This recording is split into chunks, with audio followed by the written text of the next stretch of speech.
A ver, el sacrificio personal que he vivido no se puede resumir en 10 años de calvario, persecución, amenazas. La cosa ha sido brutal. Pero hoy parece que se han alineado los astros, porque estamos aquí en Tarragona a punto de recibir un galardón tan importante y que me hace muchísima ilusión por parte de la Fundación Mare Terra, como son los premios ONES, y por mi labor y mi lucha anticorrupción. Y casualmente hoy hemos echado porque yo me considero partícipe junto con otras muchas personas que son activistas contra la corrupción, y hemos echado y desbancado al presidente del gobierno, Mariano Rajoy.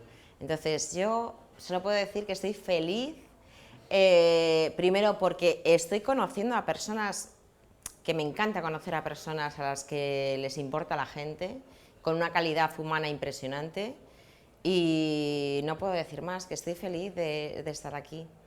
Sí, primero ha habido una fase en la que lo que me han hecho a mí, cuando el denunciante es perseguido y acosado, es como una lección antipedagógica de lo que debe hacer el ciudadano. Y es como decir, señores, si a Ana Garrido le está ocurriendo esto, no denuncies, ¿no?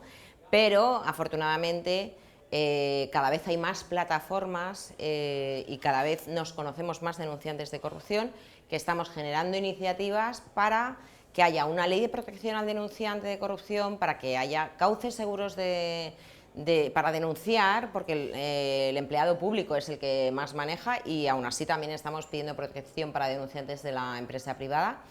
Y a día de hoy sí hay cauces como Filtrala, Xnet, la Plataforma por la Honestidad. Son iniciativas que son de la sociedad civil. Realmente estamos cubriendo una necesidad que tendría que cubrir el gobierno, pero bueno, confiamos que este cambio de gobierno por fin apruebe una ley de protección al denunciante y que genere esos cauces de denuncia donde se pueda conservar el anonimato sin inmolarte, como me pasó a mí, ¿no? Muy bien, pues ya está. ¡Hala! Pues muchas gracias.